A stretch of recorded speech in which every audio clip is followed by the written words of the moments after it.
Good morning, Mama. সুহানা-জান।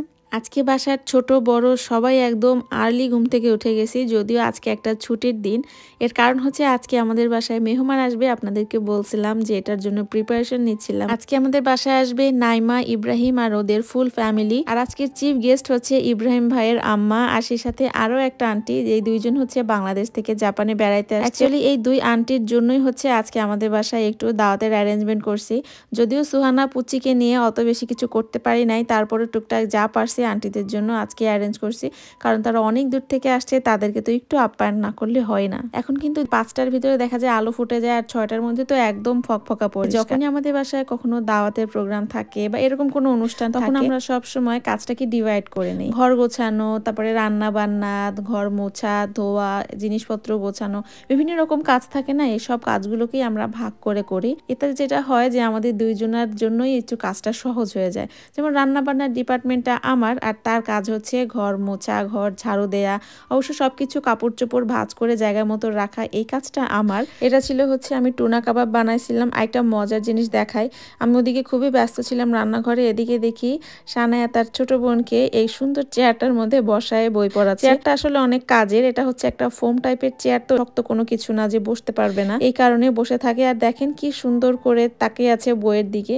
ও তো বইয়ের কিছু বোঝে না, কিন্তু ওই যে সানায়া সুন্দর করে পড়ায় দিচ্ছে, এটার জন্য হচ্ছে ওর ইন্টারেস্ট গ্রো করছে। এই ছোট বয়স থেকে যদি ও এই বইয়ের প্রতি মানে ইন্টারেস্ট গ্রো করে, দেখা যাবে যে আস্তে আস্তে বড় হলে কিন্তু নিজে নিজেই বই নিয়ে নিয়ে পড়া শুরু করবে। আর এই সুন্দর ড্রেসটা আমি অর্ডার করছিলাম লাভ ফ্রম জাপান নামের একটা পেজ থেকে, জাপানেরই একটা পেজ। ড্রেসটা আমার কাছে খুবই ভালো লাগছে, কারণ ইদানিং আমি কটন ছাড়া পরি না, যেহেতু সুহানাকে কোলে নিলে ওর গায়ে যেন কমফোর্টেবল লাগে, সেই সাথে ওড়নাটাও অনেক সফট, মানে খুবই কমফোর্টেবল একটা ড্রেস। আপনারা যারা পাকিস্তানি ড্রেস খুব পছন্দ করেন, আপনারা কিন্তু এই পেজটা ফলো করতে পারেন, তাদের কালেকশন আপনাদের অনেক ভালো লাগে। সাথে বিউটিফুল ইয়াররিংটা পরছিলাম। এই ঝুমকাটা হচ্ছে আমি নিয়েছিলাম, একটা মেলা ছিল, বাংলা মেলা এরকম কিছু একটা ছিল, সেখানে নাইস কালেকশন নামে একটা স্টল ছিল, সেই স্টল থেকে নিয়েছিলাম। এটাও জাপানের একটা পেজ, আর এটা এত লাইট ওয়েট আর এত ভালো একটা কোয়ালিটির ইয়াররিং। আমার খুব বেশি ওয়েটওয়ালা জিনিস পছন্দ না। এটা পরছিলাম তো ঠিক, কারণ আমার মনে হচ্ছিল আমার ড্রেসের সাথে খুব সুন্দর যায়, কিন্তু বেশিক্ষণ এটা আমি পরে থাকতে পারি নাই।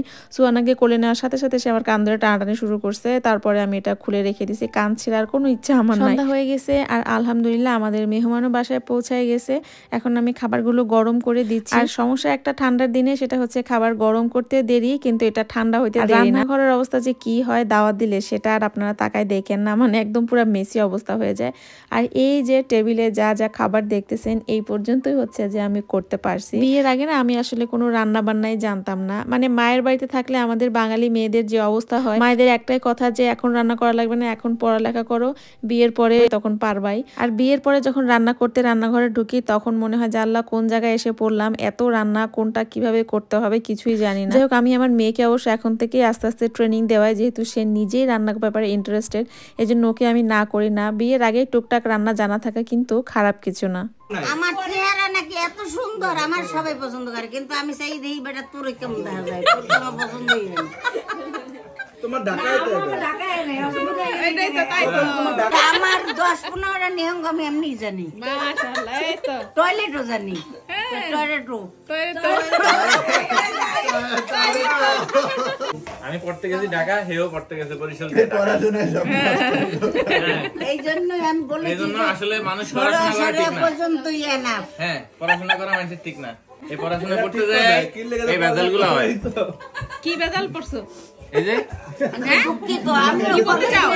আন্টি মাশাআল্লাহ এত মজার মানুষ, আর এত মজা করে কথা বলে যে আন্টির পাশে দাঁড়ায় থাকলে যে কোনো মানুষ হাসতে হাসতে তার 5 মিনিটের মধ্যে পেট ব্যথা হয়ে যাবে। ওরা খাওয়াইছে, মানে কে দিতে আছে দেখছো? এটা ভালো কথা হচ্ছে। তোমরাও তো প্রমাণ রাখছো। আমি কোনো প্রমাণ রাখো নাই, কই আমার বিয়ের সময় ভিডিও করো নাই?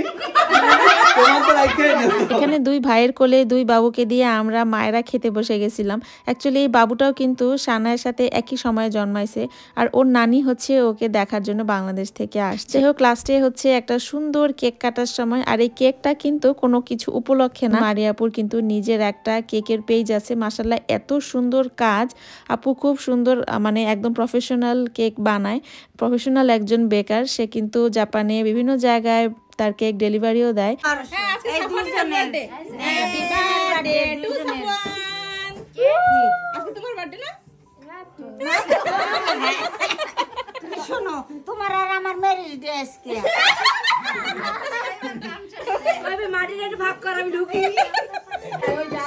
হয়েছে সব এসে না সব সেলফিতে কেক কেমন লেগেছে সুন্দর লেগেছে আবার একটা প্রজাপতি আছে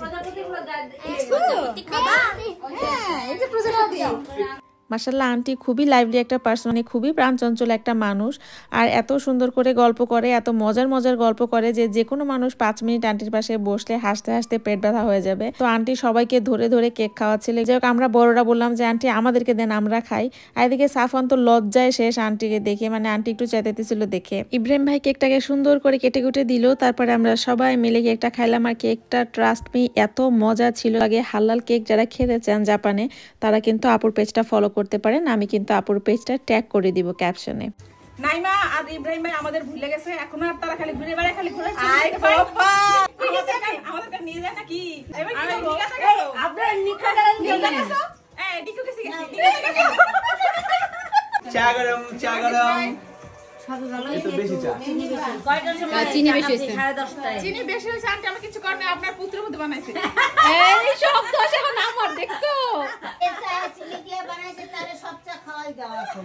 এত রাজি আছে। আমি চা বানাইলাম, আমার চা কই? এখন তোমার যে বানায় তাকে সবার শেষে নিতে হয়। আমার মেহমান যাওয়ার আগে আমার সিঙ্ক পরিষ্কার, কত সুন্দর, এই যে সব পরিষ্কার করে একদম তকতকে ঝকঝক করে দিয়েছে আমার জামাই। এরকম জামাই ঘর ঘর হোক। সাফান আপু তোমার একটু প্রশংসা করে দিলাম। হ্যাঁ তোমার একটু প্রশংসা করে দিলাম। হ্যাঁ ভালো, প্রশংসা ভালো। শুনছো? কারো বাসায় যদি কোনো প্রোগ্রাম থাকে, কোনো দাওয়াত থাকে, থালাবাড়ি দেওয়ার জন্য ইলিয়াস ভাই তোমরা নিতে পারো।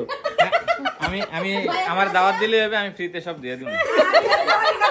ভাই এটা কোনো ব্যাপারই না, দাওয়াত দেওয়া কোনো ব্যাপার। আমার তো খুবই ভালো লাগছে যে 2 আন্টিকে আমি ফাইনালি বাসায় ডেকে কিছু হলেও আপ্যায়ন করতে পারছি।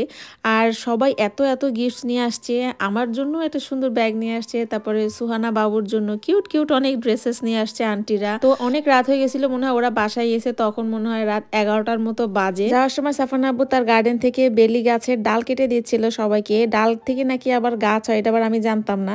ওই ডাল কেটে নাকি অ্যালোভেরা জেল লাগাই দিলে সেখান থেকে আবার গাছ হবে। বলতাম যে সবাই থেকে যাও, সারা রাত গল্প করি, তো সেটা সম্ভব হয় নাই। পরের দিন স্কুল ছিল দেখে আর রাত্রে কাউকে থাকতে বলতে পারি নাই।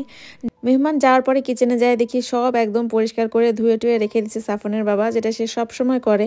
মেহমান যাওয়ার আগেই সব একদম পরিষ্কার করে রাখে, যাতে আমি প্যানিক না হই বা পরের দিন আমার টেনশন না থাকে যে পরের দিন সকালে উঠে আমাকে অনেক কাজ করতে হবে।